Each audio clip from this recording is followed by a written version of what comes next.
Cloudcast Media presents from the massive studios in Raleigh, North Carolina. This is the Cloudcast with Aaron Delp and Brian Gracely, bringing you the best of cloud computing from around the world.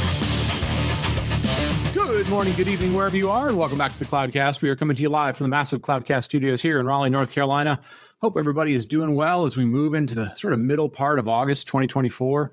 And another weekend perspective. And I want to dive into a little bit of a look ahead as we are in a little bit of a lull, a slow time in terms of news and activities going on in tech. I know we covered a lot in the Cloud News of the Month here last week with Brandon and Aaron. But we're in a little bit of a lull. This is the time when people are more or less taking vacations, whether U.S. or in Europe or in Asia. So a little bit of lulls. September really is kind of the time. September and October is when the tech industry really starts picking back up again for the year in terms of big announcements and so forth. So what I thought I would do is use this weekend perspective to sort of dig into 5 sort of storylines that may or may not be the biggest headlines of the second half of the year, but I think 5 things to really kind of keep an eye on for the second half of the year in terms of potentially having the ability to potentially have a big shaping or reshaping of what the cloud and the AI section of the cloud really look like for the second half of the year. So I'm going to dive into those after the break. We're going to dive a little bit into some AI stuff. We're going to dive into some cloud stuff, some economic stuff. Obviously, with the elections in the U.S. Having such a big impact on a lot of things, we will talk about one of those as well. So we're going to get into those right after the break. Welcome back to the Cloudcast. I'm your host, Brian Gracely, and this weekend perspective, like I mentioned at the top of the show, we're going to dive into 5 storylines that may or may not get the biggest headlines for the second half of the year, but I think 5 storylines that will have a significant sort of shaping on what the second half of 2024 will look like. So I'm going to go ahead and dive right into those. Go ahead and get into those right now.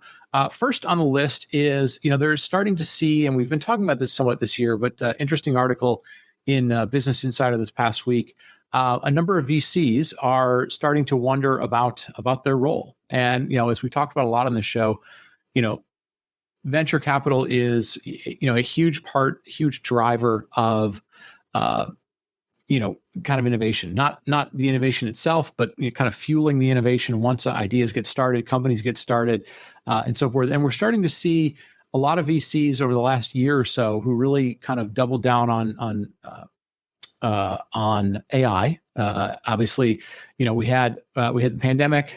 We had a lot of growth at the early part of the pandemic. A lot of funding went into that. We had a lot of sort of unicorns out of 2021. A lot of that didn't necessarily pan out. Probably with some concern on the VC side, but they were still in the sort of ZIRP or zero interest rate money period. So they were able to get money at a very, very low rate. Obviously, rates have gone up as the pandemic is sort of closed out around the year or, closed out around the world. We've seen interest rates rise around the world. We've seen some inflation in places. Obviously makes it more difficult to just sort of bet on everything, which was really going on late 2018, 2019, 2020, and 2021.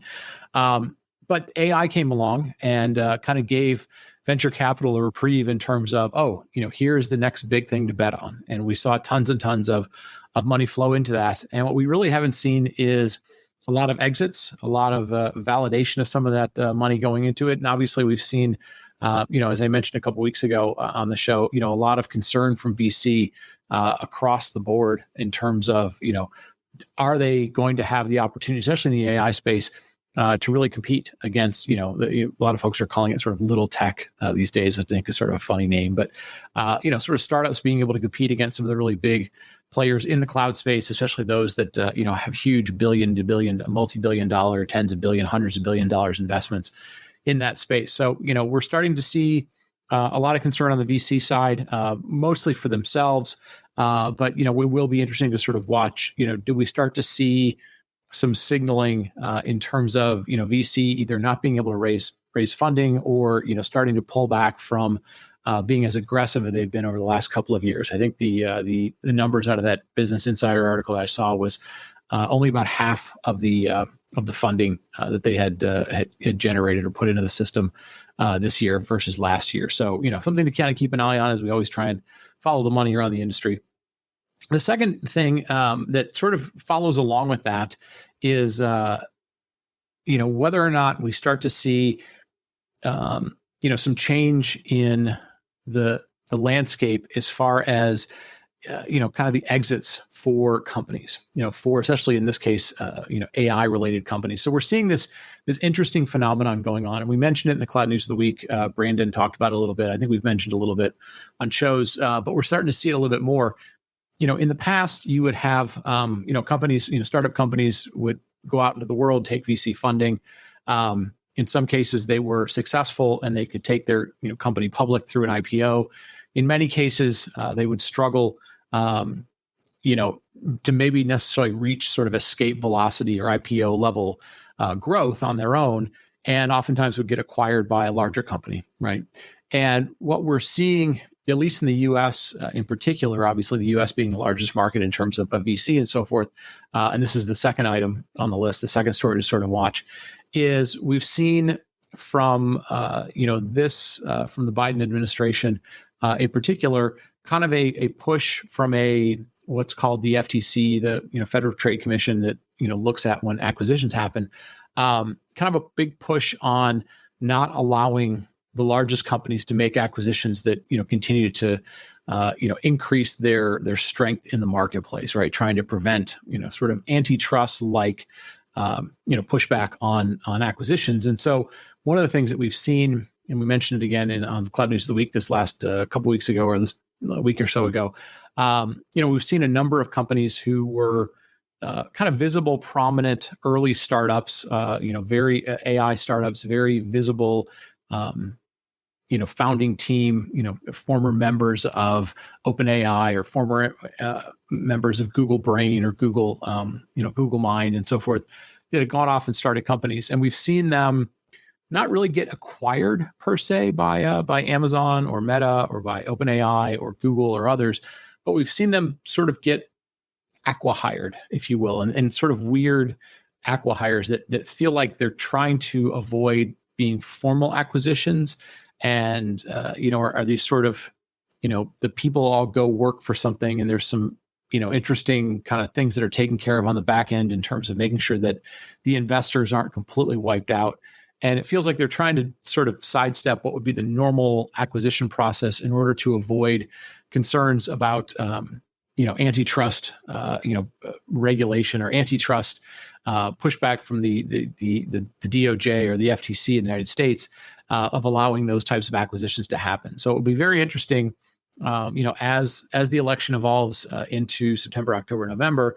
It probably won't be a top line issue. Obviously, usually the economy is a big thing, sort of human, personal freedoms and, just kind of general direction of where the election is going.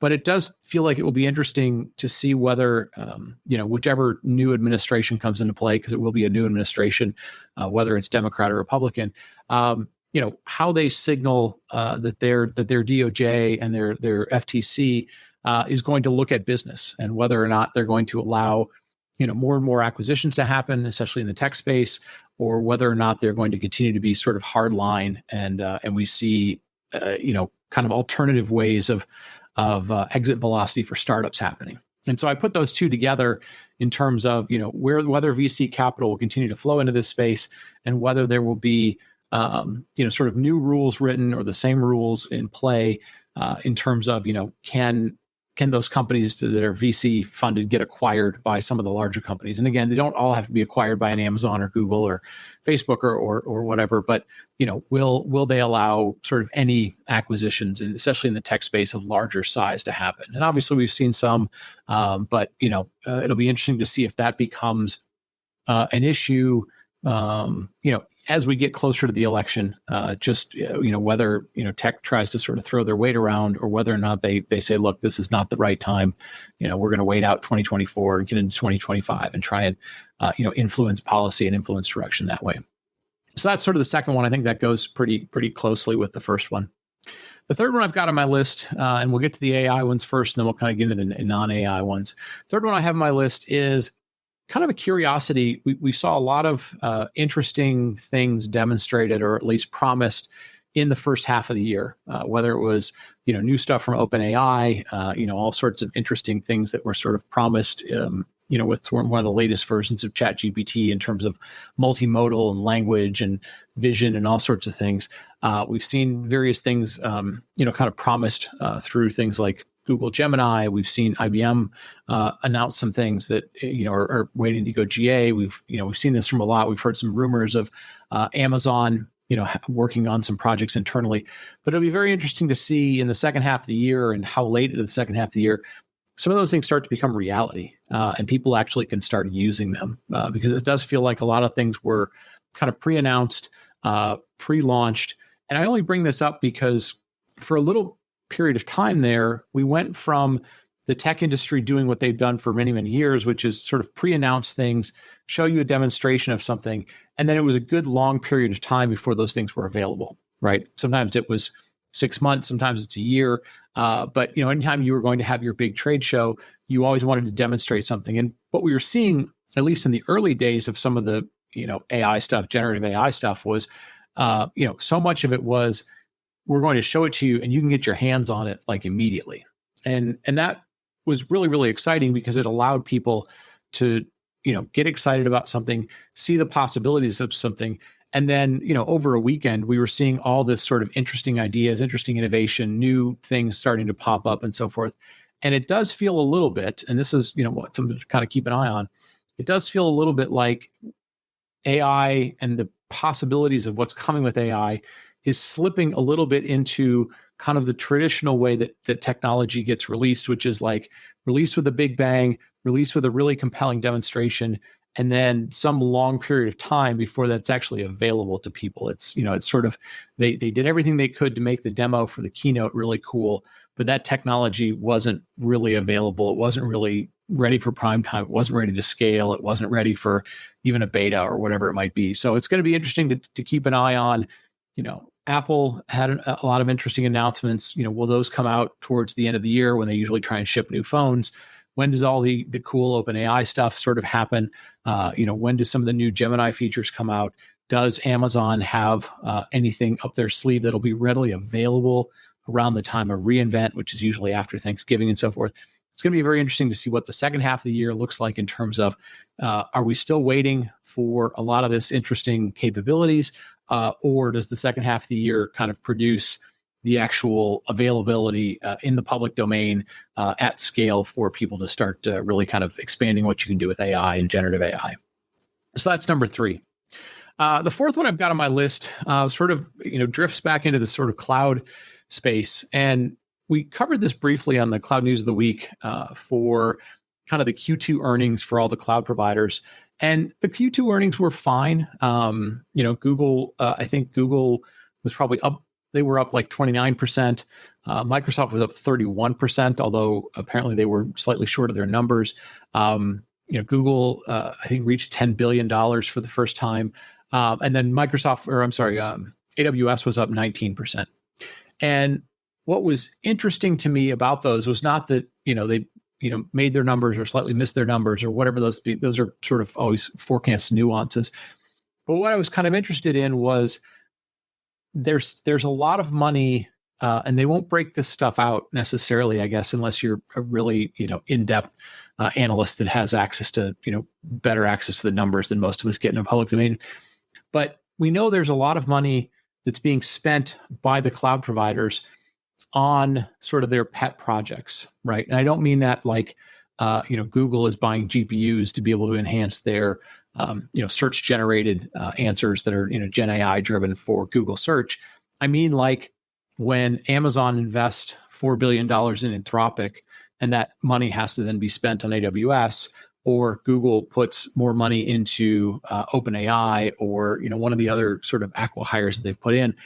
How much of the revenue numbers that they're announcing right now, especially the last quarter, next quarter, or so forth, are money that's coming from sort of the investment arm of the business and being spent into the cloud side of the business to sort of prop up those numbers? And then, how much of it is actual end user usage versus, sort of them making their own investment into specific things that are training models, but aren't really, turning into fruition at this point in time. And it felt a little bit I don't know for sure. And again, this is just sort of speculation on my part. I wish we had, better access to the granularity of the numbers, but like how much of this quarter's numbers or last quarter's numbers or the next quarter's numbers are kind of moving money from one pocket in the large companies into the cloud providers sort of numbers, but aren't necessarily like driving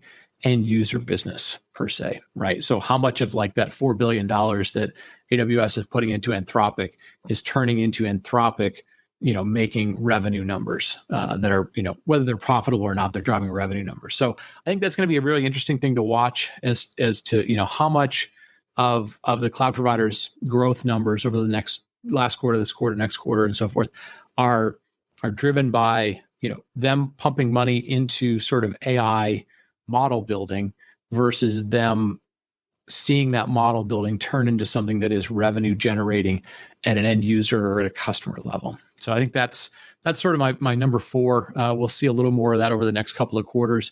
And then the last one is really, kind of getting out of the cloud and back into sort of traditional software, enterprise software, is really looking at, will any of the alternatives to VMware start to show progress in displacing the virtualization leader, right? We're now, we're now 6-7 months into, people really having a sense of what Broadcom is intended to do with VMware. Broadcom has, announced their plans. They've sort of laid out which customers are the most important to them. They've laid out different models in which they are working with or not working with what used to be their traditional partner ecosystem, their partner channels, their systems integrator channels. They have, laid out where their price increases look like, where their new bundling looks like, where their pricing looks like, and so forth. So that's pretty well understood by people. Lots of customers are getting their new bills, or they're getting a view of what their future, VMware Broadcom spend will have to look like. And we've seen speculation of it being 2x, 3x, 5x, in some cases 7 or 8x. Again, kind of depends on the customer, depends on what they were buying, how they were buying, how much of the bundles they were buying versus individual products. But I think it'll be very, very interesting, now that we are, getting into 7, 8, 9 months of, awareness of this. Customers have had a chance to kind of digest it. They've had a chance to figure out, okay, how tolerant am I going to be of what the new VMware looks like in the context of Broadcom? And do we start to see, some movement? Do we start to see companies saying, no, I'm not going to put up with this. I'm going to move away from VMware. Do we see one of the companies that are out there attempting to do this, whether it is Nutanix or Red Hat or, the cloud providers with their virtualization solutions like Microsoft and others? Do they start to see some traction? Do they start to announce numbers? Do they start to announce customers? I think it's going to be very interesting to see if they can get that ball rolling, how much they announce publicly, how much are those customers willing to talk about their, interest in migrating to something else? Because I think, this is going to be something that right now we know there is frustration in the marketplace. We've seen it on various forums and we've seen it floating around. But do we start to see momentum of, a big bank, a couple of big companies, 3 or 4 big companies, 5 or 6 big companies, some big announcement happen, where companies are saying, look, we are committed to moving away from VMware. So I think that's going to be very big. I think, VMworld is coming up here in a couple of weeks. It'll be interesting to see the tone that they try and portray, how much of it is, kind of what VMware used to do, which was all around sort of innovation and, big architectures, or what's the new message that's coming out of Broadcom VMware. So that's my number 5 item on the list. I think between those 5 things, so going back on them, VCs and capital moving into markets, especially around AI startups, the, number 2 and number 3 kind of tying together, whether or not we see, antitrust and the ability for startups to sort of get sold off to larger companies, 1 and 2, VCs and antitrust kind of being tied together. Number 3, do we start to see some usage of these interesting AI demos become reality? Number 4, do we see, better understanding of how the hyperscalers are, actually making money on AI versus just churning through GPUs? Is it turning into actual applications that are generating revenue for the people that are using it. And then number 5, what's the latest with Broadcom and VMware? Are we starting to see migrations, or are people doubling down on kind of just living with what the new VMware Broadcom looks like? So all 5 of those, I think, are interesting to kind of keep an eye on for the second half of the year. May not be the highest visibility sort of headlines, but I think they're things that touch enough around the economics of our industry, the sort of bigger players in our industry, and some of the major shifts that we're seeing in our industry, whether it's around AI or virtualization or cloud provider revenue, and where they're growing and where they're not growing. So anyways, with that, I'll wrap it up. Thank you all for listening. Another Weekend Perspective. I am going to be traveling quite a bit the next week and a half, so I'm hoping to be able to get the shows out. We may miss a Weekend Perspective, just depending on. I've got a lot of travel in the next week or so. I know Aaron has been a little bit under the weather, so we're going to do the best we can. The Wednesday shows should be fine. We pre-record some of those ahead of time. Weekend Perspectives, we'll see. So with that, I'll wrap it up. I'll talk to you next week. Thank you for listening to The Cloudcast. Please visit thecloudcast.net to find more shows, show notes, videos, and everything social media.